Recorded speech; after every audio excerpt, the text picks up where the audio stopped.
rd.com.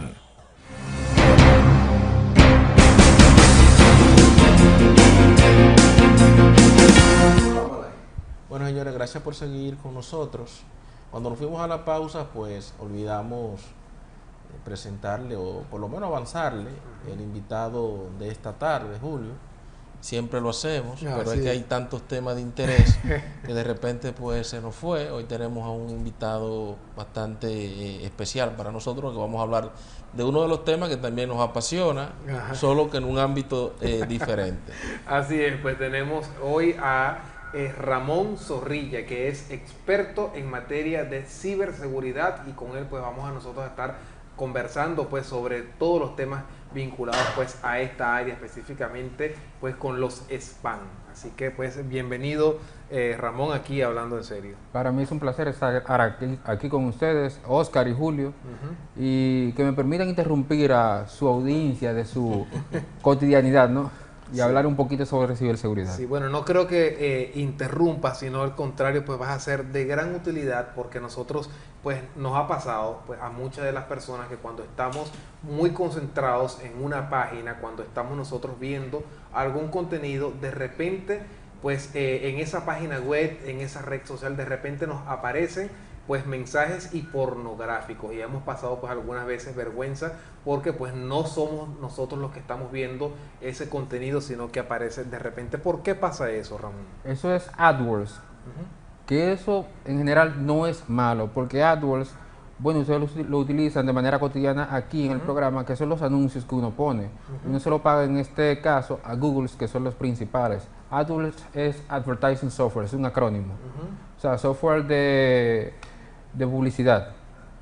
Eso no es malo. Lo que pasa es lo siguiente, que estos bots que se generan pornográficos pagan la publicidad, y estos entonces aparecen en la pantalla así sin advertirse, porque son para eso, para generar clics, que se paga por clics y ese tipo de cosas.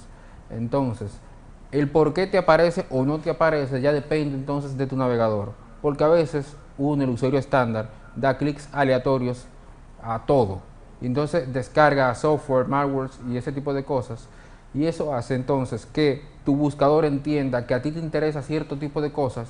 Eso es inteligencia artificial, y te aparecen entonces ese tipo de publicidad, no porque tú quieras, sino porque el software malicioso que está detrás le dice al navegador: mira, a él le interesan este tipo de contenido, y entonces la publicidad que te aparece es relevante a eso.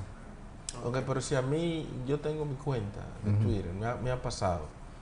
A mí no me interesa ese contenido, a mí no me interesa tenerlo por diferentes razones, que yo, haciendo uso del derecho de privacidad, no tengo ni siquiera que dar explicaciones a nadie, porque simplemente no me interesa, pero me aparece. O sea, ¿cómo yo hago? ¿Hay algún mecanismo?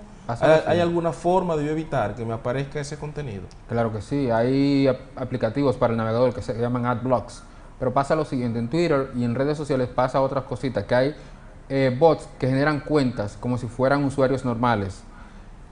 ¿Por qué te aparece o no te aparece? Bueno, porque esos bots entonces utilizan las palabras que han aparecido en el trending.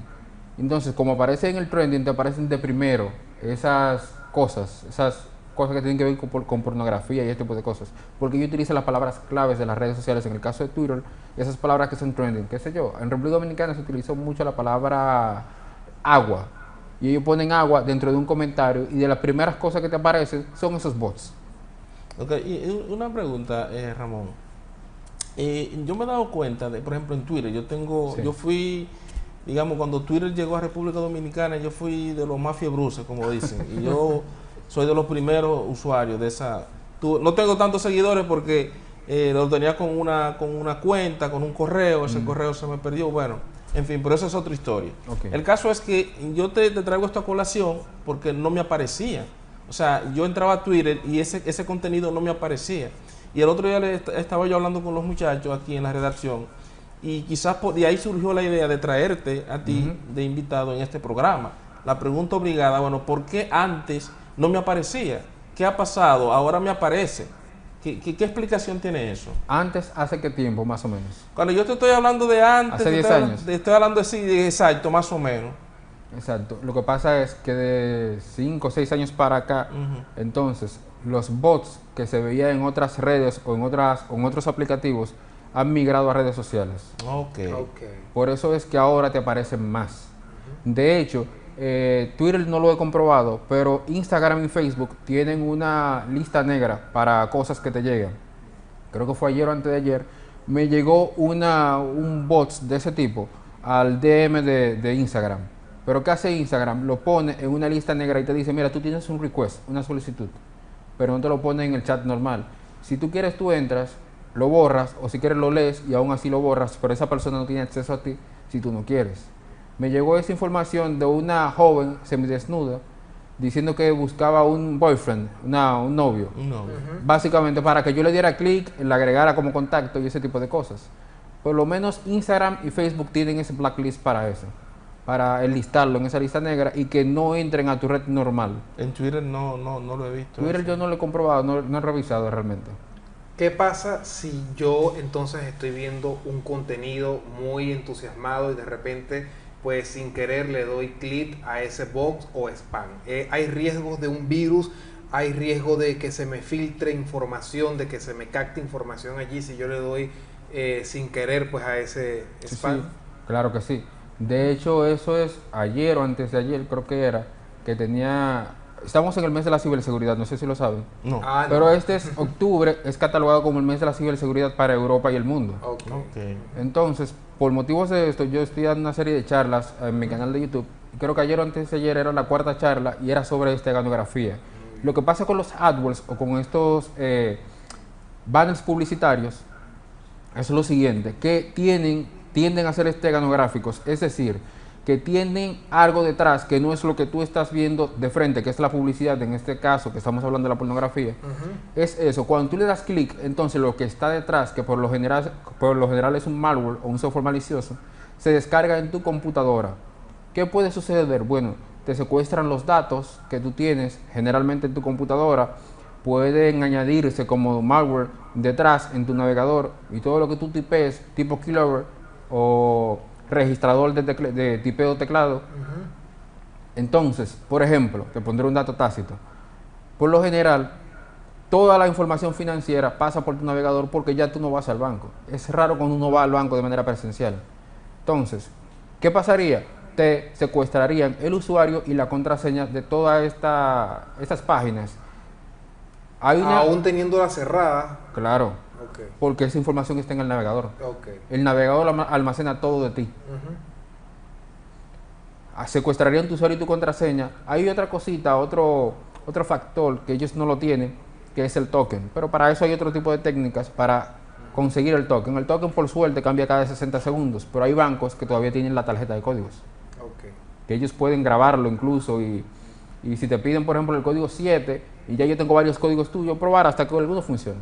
Ramón, ¿qué hacer a propósito del tema para evitar los hackeos y específicamente de maliciosos, Sí. de gente perversa que comienzan a difundir, que utilizan tu cuenta para difundir contenido pornográfico? A mí me pasó con mi cuenta de Facebook, por Y a mí suerte, con mi Instagram. que a mí mucha gente me comenzó a escribir mensajes privados. Oscar, chequea tu cuenta porque se están en tu muro, como dicen. Hay unas imágenes que nosotros entendemos que eso no son cosas tuyas, porque ese no eres tú.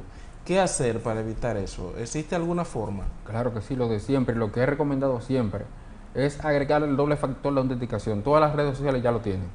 ¿Qué es eso? El doble factor es ese foco extra que tú agregas como método de autenticación a tu red. Ya tú tienes tu usuario y tu contraseña. Pero si tú entras, por ejemplo, desde otro dispositivo móvil, que no sea el que tú usas cotidianamente, porque las redes sociales registran todos los dispositivos de donde tú entras cotidianamente. Por ejemplo, si yo quiero abrir tu cuenta en mi celular, me va a pedir, suponiendo que tenga el doble factor, me va a pedir entonces un código que me llega al celular, pero como no es el celular tuyo, va a llegar a tu celular, yo no lo voy a tener, y entonces aunque yo tenga tu usuario y tu contraseña, no voy a poder entrar. Okay. Instagram lo tiene, Twitter lo tiene, Facebook lo tiene, o sea, ya todas las redes sociales que se usan tienen el doble factor, que eso es lo que se recomienda, porque tú puedes conseguir como ciberdelincuente, porque es un punto a aclarar, hacker y ciberdelincuente no es lo mismo. pero como ciberdelincuente tú puedes conseguir el usuario y la contraseña, que es lo que generalmente la gente tipea de manera cotidiana. Ahora bien, el token que se genera o el doble factor, eso lo tienes tú en el aparato. Para yo tenerlo, ese token como ciberdelincuente, yo tendría que secuestrarte a ti con todo y aparato o robarte el aparato. Porque ese es un factor extra, ese es como el token del banco que veo que tienes uno aquí arriba de la mesa. Si yo tengo ese token, entonces lo otro que tengo que hacer es conseguir tu usuario y tu contraseña, que sería lo fácil. Ok. Pero hay algo, o sea, ¿cómo, digamos, nosotros logramos esas aplicaciones, cómo nosotros logramos, pues, llegar a ese punto para, digamos, tener esa herradura en contra de los spam? ¿Los teléfonos tienen algo especializado para eso o la aplicación como tal tiene algo especializado para eso? Sí, sí, la aplicación en el apartado de seguridad. Vas a configuración y en el apartado de seguridad te va a decir qué tienes que hacer como doble factor. Hay un punto extra, el LinkedIn, que aparte del doble factor, los 6 dígitos que tú marcas como token, también te permite poner la aplicación, la huella digital, que ahí tendrían que robarte el dedo. Ok. Ramón, ¿cuál es la diferencia entre un hacker y un ciberdelincuente? ¿Un hacker no es un ciberdelincuente? No. Hay un populismo, parece que los amigos de la RAE no saben inglés y lo traducen como quiera, pero la IETF, que es la que se encarga de regular terminologías informáticas, básicamente, define al hacker como el que conoce los sistemas de manera interna y a su perfección, para subsanar vulnerabilidades que pueda encontrar. Ahora bien, el ciberdelincuente es el que utiliza conocimiento hacking para hacer el mal, para secuestrar información, inyectar algún ransomware para pedir dinero por secuestrarte tu información y ese tipo de cosas. Eso me imagino, los hackers y los ciberdelincuentes pues también van evolucionando en torno a la tecnología. A medida que hay más tecnología, el hacker, el ciberdelincuente se va adaptando a eso. Cada vez son peores los hackers. No, los hackers son mejores, lo que son peores son los ciberdelincuentes. Ah, ok. Pero en ese sentido, realmente los hackers y ciberdelincuentes van un paso más allá, siempre. Porque ellos son los que le dicen a los sistemas y reportan vulnerabilidades. En el caso de los hackers, reportan vulnerabilidades para que puedan actualizar los sistemas. Okay. Básicamente, o sea, ellos encuentran siempre algo que se le pasó al que desarrolló el sistema. El que me roba la información, ese es el ciberdelincuente. Sí, el que a través de eso entonces capta lo que yo tengo en las redes sociales, que capta mi contraseña, todo eso. No el que te roba la información, sino el que la usa para fines maliciosos. Ese es el ciberdelincuente. Porque, por ejemplo, si a mí me contrataran aquí en la emisora para hacer una prueba de penetración o pen testing, yo como hacker, entonces ese reporte de vulnerabilidades que yo pudiera encontrar, se lo paso al que me contrató. En cambio, un ciberdelincuente esa información la utiliza para hacer cualquier cosa. Hubo un hacker una vez que secuestró una emisora que estaban rifando un Porsche, que fue en los 90, y él se encargó de bloquear todas las llamadas para que su llamada fuera la 102, creo, sí, la 102, y entonces él fuera el ganador del Porsche. Wow. O sea, wow, man. ¿Y se lo ganó o no? Sí, sí, claro, se lo ganó. Luego se demostró que él lo hizo de manera mal y se tuvo problemas, que los amigos del buró le hicieron una llamadita. Ramón, dime de unos libros. Tú estás muy productivo. Dicen que por ahí que la cuarentena pone a uno a inventar de todo, pero tú te has puesto a inventar algo que es muy fecundo, ¿no? Muy productivo y más si es en el área que te apasiona y que tú bien dominas, como lo estás demostrando. Háblanos un poquito de esos libros. Un pajarito nos dijo que tú estás escribiendo libros. A principio de la cuarentena, en marzo, yo le comentaba a unos compañeros sobre escribir algún libro de ciberseguridad específicamente. Y lo dejé en el aire. Luego me preguntó varias veces una persona que le había comentado, bueno, vamos a escribir el libro. Lo escribí, me tomó uno que otro mes y dije, bueno, ya que estamos en esto, vamos a escribir 2. Pero el segundo es algo que no tiene que ver nada con ciberseguridad. Un poema. De poesías. Ah, yo me imaginé. El libro de ciberseguridad se llama Ciberseguridad sin destinatario. La ciberseguridad no es una moda. El de poesías es Versos a la verdad, 50 versos a una verdad. Ahora, Ramón, pero eso hay, qué sé yo, eso es un salto automático bastante grande, Claro, de claro. ciberseguridad Pues sí. a poesía. Ah, poesía. Bueno, y entonces, ¿cómo? Explícame esa mezcolanza. No, el que me sigue en redes sociales se da cuenta de que yo tipeo siempre alguna que otra poesía y ya yo tenía alguna por ahí y decidí completarlas para que fueran 50 y alargarlas un poquito. Ramón, yo voy a hacer algo contigo en el aire, hay mucha gente que nos está escuchando a nosotros. Nosotros yo creo que ya nos siguen, no sé, la productora me corregirá, pero yo pienso que nosotros ya podemos hablar de miles de seguidores, Ajá. gracias a Dios, y a que hemos trabajado para fortalecer el contenido y ser coherente con el concepto de este programa, hablando en serio, donde hablamos precisamente de cosas, de situaciones que ayudan a la gente a vivir mejor y a pensar mejor. Entonces, esto que voy a hacer contigo es muy sui generis, es una negociación en pleno aire que vamos a hacer. Vamos a ver. Yo quiero proponerte que tú los jueves vengas aquí hablando en serio a nuestro programa a hablar de ciberseguridad. Te voy a, no, ahora tú no puedes decir que no, porque es un gancho que te estoy tirando para que no digas que no en pleno aire.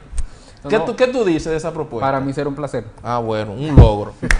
Bueno, Ya lo amarramos, sí, Julio. así es, Ramón. A mí me interesa muchísimo y me llama la atención Sí. el término ciberseguridad y cómo yo o muchas personas, por ejemplo, que de repente, bueno, no sabemos mucho de esto, cómo me especializo yo en esto, cómo empiezo yo a adquirir conocimientos de esto, esto se estudia, esto, qué tipo de preparación Y bastante. de eso. Bueno, depende realmente de qué parte de la ciberseguridad tú quieres entrar, básicamente. Ok. La O sea, gente- tiene varias especialidades. Sí, sí, claro, claro. Ok. Ahí la gente lo confunde con sus primos hermanos, que son los términos que primero que se conocieron, que es la seguridad de la información, Ok. seguridad informática y ciberseguridad. La seguridad de la información protege los datos generales. Una hoja de papel lo pones en un archivero y le pones llave y eso es seguridad de la información.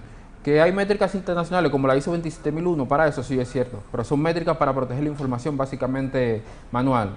La seguridad informática se encarga, y lo digo para definir los términos, Exacto. la seguridad informática se encarga de que cuando esa información pasa entonces a sistemas informáticos, servidores y eso, se encarga de proteger ese dato, que fue en algún momento un papel. Se encarga de protegerlo cuando pasa a servidores. Ahora, la ciberseguridad se encarga de proteger los datos interconectados, y explico. Ese dato que ya está en el servidor, en el momento en que viaja del servidor A al servidor B, es decir, de aquí a la romana, por ejemplo, entonces ahí entra la ciberseguridad para proteger que eso vaya de manera segura hasta la romana. La ciberseguridad tiene varios puntos, varios frentes. Está el análisis forense, está el pentesting y uno que otro que incluye incluso hasta Big Data. Sí, ahora que mencionas ese punto y de la seguridad, que me parece bien interesante, en el caso de República Dominicana se castigan los delitos informáticos, se castiga ese tipo de cuestiones de yo robarle información a alguien pues utilizando la tecnología. ¿Eso tiene aquí algún peso? Sí. Tenemos la ley de crímenes y delitos de alta tecnología, la tenemos ahí. Hay que renovarla un poquito, pero sí, está ahí la ley. Ahí tenemos al DICAT también, que es la institución que se encarga de la persecución de crímenes de alta tecnología. Y ahora, un punto que por fin se logró, ya tenemos un centro de respuesta de incidentes y una estrategia nacional de ciberseguridad que antes no la teníamos. Claro. Bueno, Ramón, estamos llegando al final de la entrevista contigo. Hasta el próximo jueves, que vamos a hablar de ciberseguridad con Ramón. Todos los jueves vamos a hablar de ciberseguridad, señores, con el experto Ramón Zorrilla, nuestro amigo Ramón Zorrilla. Sí, Así es que todos los jueves aquí. Nosotros te vamos a dar, Ramón, estos segundos ya que nos restan del encuentro tan productivo contigo para que nos diga a nosotros y a todos los radioyentes y televidentes cómo nosotros podemos comprar tu libro, o sea, dónde está disponible, cómo lo hacemos. Claro que sí. Por el momento y por la pandemia solo está disponible de manera digital en Amazon. El de poesía cuesta $5, que en algún momento lo puse gratis, ya no está. Y el de ciberseguridad cuesta normalmente $15, pero como estamos en el mes de la ciberseguridad, lo he dejado durante todo este mes de octubre por $4.99. Se puede decir que eso se puede utilizar como si fuese un manual de consulta. Sí, de hecho sí. Es muy práctico en ese sentido. De hecho, sí, ese libro se planteó para que fuera un libro técnico de ciberseguridad. No te prepara como hacker, pero sí te muestra el abanico de posibilidades de la ciberseguridad. Claro. Excelente. Bueno, señores, pues hemos llegado al final de la entrevista con Ramón, pero repito, el jueves ya Ramón se comprometió, lo comprometimos. Si no viene ya, bueno, va a quedar Ramón bastante mal con miles y miles de personas. Así que gracias por acompañarnos y vamos a seguir con más de nuestro programa Hablando en Serio.